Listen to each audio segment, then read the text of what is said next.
بل روایت کې راځي د ام المؤمنین عائشه صدیقه رضی الله عنها قالت قام رسول الله صلى الله عليه وسلم من الليل رسول کریم صلی الله علیه وسلم د شپې ودرېدی یوه شپه ده رسول کریم صلی الله علیه وسلم ودرېدی د عبادت لپاره قالت قام رسول الله صلى الله عليه وسلم من الليل فصلى رسول کریم صلی الله علیه وسلم د شپې د تهجد ولمانځه ته راپورته سو او پر مانځه باندې ودرېدی فاطال السجود رسول کریم صلی الله علیه وسلم لویه او غټه اوږده سجده وکړه عائشه مور وای چې زما دا ګمان سو چې رسول کریم صلی الله علیه وسلم د سجدې په حالت کې اوپات سو حتى ظننت انه قد قبض زما دا ګمان سو چې رسول کریم صلی الله علیه وسلم هغه وفات سو پر هغه باندې الله جل جلاله د مرګ فیصله وکړه ځکه رسول کریم صلی الله علیه وسلم په دغه اوږده سجده کې چې د الله جل جلاله تسبیحات وایي دا اوږده سجدې دغه د سجدې حالت چې ډیر اوږد د ام المؤمنین رضی الله عنها په دې وبېرېدل چې د الله رسول صلی الله علیه وسلم لږ شي وفات شو دا مبارکه فرمایي فلما رأيت ذلك قمت حتى حركت إبهامه فتحرك فرجعت فسمعته يقول في سجوده أعوذ بعفوك من عقابك وزه د دغه حالت ته لیدلو سه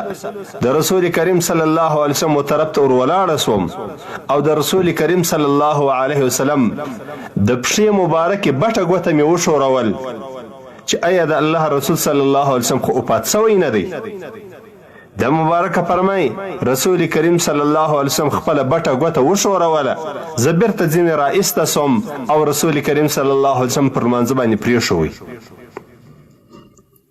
وای په دغه حالت کې رسول کریم صلی الله علیه وسلم په سجده کې دا دعا کوي اعوذ بعفوک من عقابک پناه غواړم له تا څخه ای الله ستا په عفو باندې ستا له عذابه چې ته عفو راته وکړې او ستا له عذاب خلاصم واعوذ برضاك من سخطك پناه غواړم په تا سره ای الله ستا په رضا باندې ستا له قهر او له غضب واعوذ بك منك اليك پناه غواړم له تا څخه په تا باندې او تا ته پناه غواړم رسول کریم صلی الله علیه وسلم دغه کلمات د سجدې په حالت کې وایي چې کله رسول کریم صلی الله علیه وسلم د سجدې څخه سر راپورته کړي او د لمانځه څخه فارغ سو نو ام المؤمنین عائشه مور ته وایي یا عائشه او یا حمیراء اظننت ان نبی صلی الله علیه وسلم قد خاص بك ای عائشه ستا دا ګمان دی چې د الله رسول صلی الله علیه وسلم به ته پرېښې او د الله رسول صلی الله علیه وسلم به ستا له خونې تللی د یو بلې بیبي وخونې ته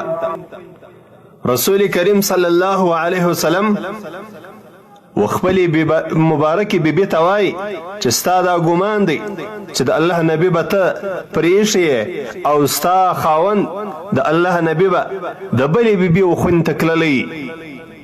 خو عائشه مور قسم ورته کوي لا والله یا رسول الله ای د الله رسوله په الله مې د قسم دغه نیت مې نه و چې ته به زما له خونې تللی د یو بلې بیبي و خونې ته خو ولكني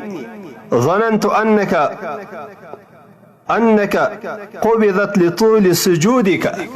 اې د الله رسوله خو زما دا ګمان و چې ستا ډیره لویه او اوږده سجده چې ما ولیدل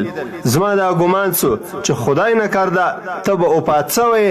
ځکه ته سر له سجدې څخه نه راپورته کوې وی رسول کریم صلی الله علیه وسلم در دغه خبر وروسته راته وویل اتدرین ای لیلة هذه عائشه ته په دې باندې خبره چې دا کومه شپه ده؟ وایي ما په جواب کې ورته وویل قلت الله ورسوله اعلم، الله د الله رسول په دې باندې ښه خبر دی چې دا کومه شپه ده. قال هذه ليلة النصف من شعبان، وإذا الله رسول صلى الله عليه وسلم رتول چې دا د شعبان د 15 شپه ده. إن الله عز وجل يطلع على عباده في ليلة نصف من شعبان،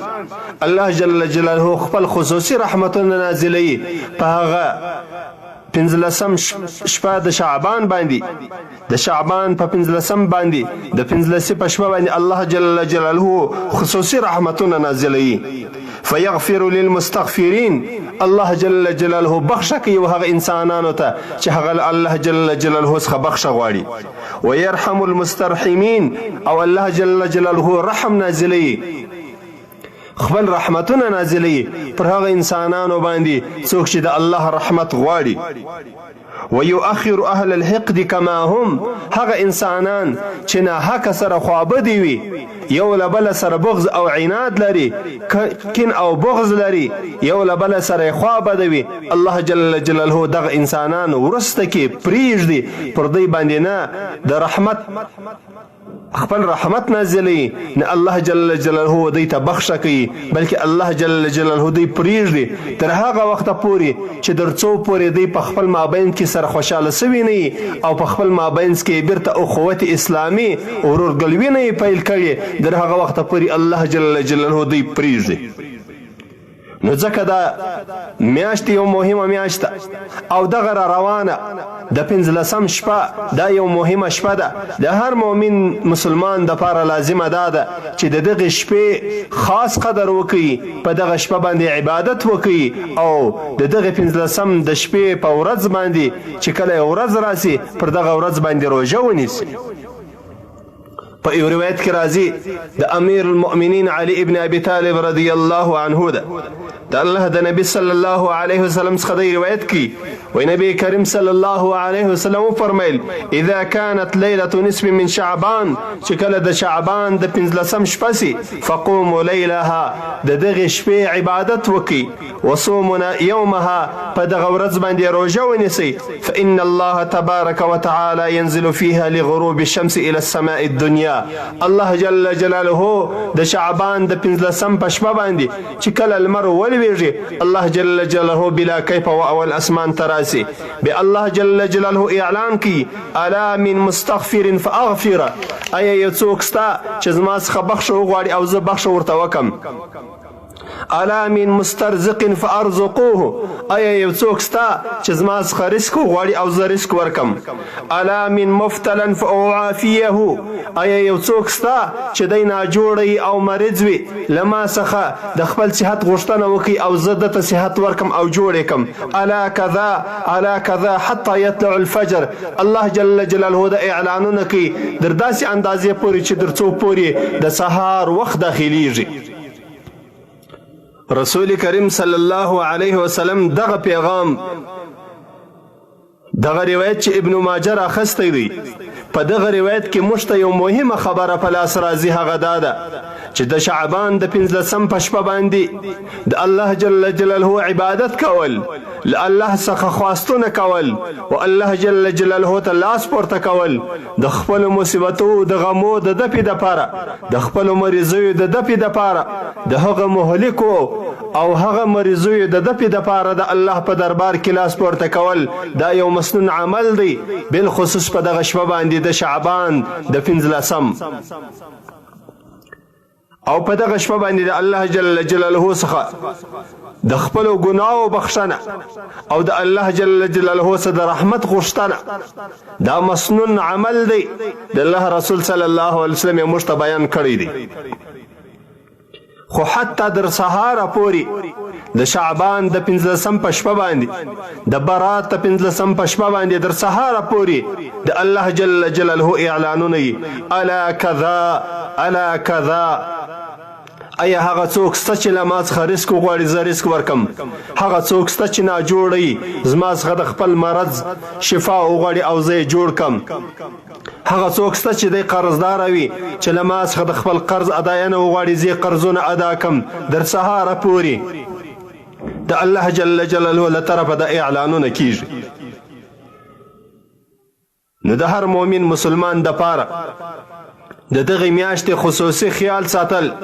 هغه دا چې روژې ونیسي او بالخصوص د شعبان د برات میاشتې د 15 په شپه باندې د الله عبادت کول او په ورځ باندې روژه نیول